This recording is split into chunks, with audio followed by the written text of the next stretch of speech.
തിരുവനന്തപുരം നെയ്യാറ്റിൻകരയിൽ സ്വകാര്യ മെഡിക്കൽ ഷോപ്പിന് നേരെ മൂന്നംഗ സംഘത്തിന്റെ ആക്രമണം. ജീവനക്കാരന്റെ ബൈക്കും ഷോപ്പിന്റെ ചില്ലുകളും സംഘം തകർത്തു. നെയ്യാറ്റിൻകര പോലീസ് കേസെടുത്ത് അന്വേഷണം ആരംഭിച്ചു.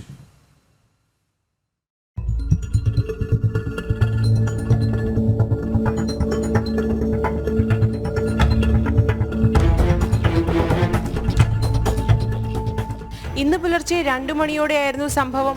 നെയ്യാറ്റിൻകര ഹോസ്പിറ്റൽ ജംഗ്ഷന് സമീപമുള്ള അപ്പോളോ മെഡിക്കൽ സ്റ്റോറിൽ ബൈക്കിലെത്തിയ മൂന്നംഗ സംഘമാണ് ആക്രമണം നടത്തിയത്.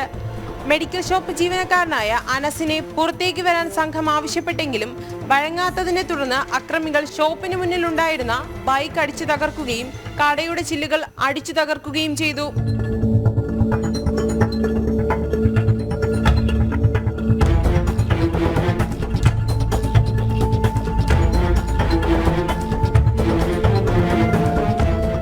സംഭവം ശ്രദ്ധയിൽപ്പെട്ട പരിസരവാസികൾ ഓടിയെത്തിയതോടെ അക്രമികൾ ബൈക്കിൽ കയറി രക്ഷപ്പെടുകയായിരുന്നു. സംഭവവുമായി ബന്ധപ്പെട്ട് പ്രതികൾക്കായി അന്വേഷണം ആരംഭിച്ചതായി നെയ്യാറ്റിൻകര പോലീസ് വ്യക്തമാക്കി.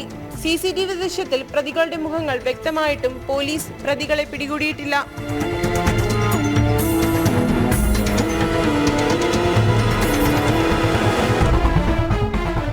ജനം, തിരുവനന്തപുരം.